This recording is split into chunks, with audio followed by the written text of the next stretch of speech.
Nilai transaksi misi dagang Jawa Timur dan Sumatera Selatan menembus angka fantastis, mencapai lebih dari 1 triliun rupiah. Angka ini melampaui target awal yang hanya dipatok 500 miliar. Komoditas yang diperdagangkan mencakup berbagai kebutuhan pokok dan industri mulai dari olahan unggas, susu, gula merah, tebu, bawang merah, mesin las, hingga peralatan dapur untuk mendukung program makan bergizi gratis. Gubernur Jawa Timur, Khofifah Indar Parawansa, menegaskan bahwa misi dagang ini bukan hanya soal nilai ekonomi, tetapi juga mempererat kerjasama antar daerah untuk mendukung pembangunan nasional. Selain perdagangan, Jatim juga menawarkan kerjasama bidang peternakan.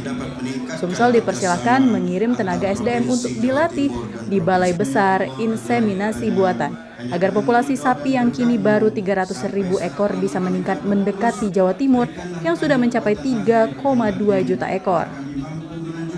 Gubernur Sumatera Selatan Herman Deru menyambut baik peluang itu.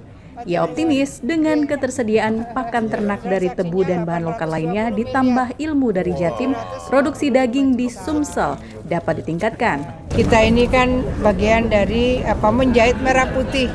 Kalau Presiden punya target ketahanan pangan gitu, sama-sama kita. Nanti bisa cocok, tapi tadi yang paling besar adalah sektor peternakan ya. Kita tahu Jawa Timur unggul di dalam pengembangbiakan breeding, pengembangbiakan penggemukan sapi. Jawa Timur jagonya. Jadi kita ingin sekali untuk mengirim orang-orang kita, baik petugas inseminasi, tapi kan nggak cukup kelahiran saja yang kita harapkan, tapi bagaimana pertumbuhan sapi ini nanti dipelihara dengan benar dengan target capaian penggemukannya yang benar juga. Gitu.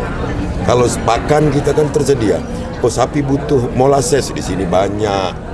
Di sini banyak molasses, banyak kebun tebu, banyak itu. Di sini butuh onggok, di sini banyak juga. Nah, jadi hanya tinggal bagaimana kepiawaian para peternak di Jatim itu kita adopsi. Misi dagang ini diharapkan menjadi jembatan ekonomi sekaligus memperkuat persaudaraan dua provinsi besar di Indonesia. Dari Palembang, Bambang Irawan, iNews melaporkan.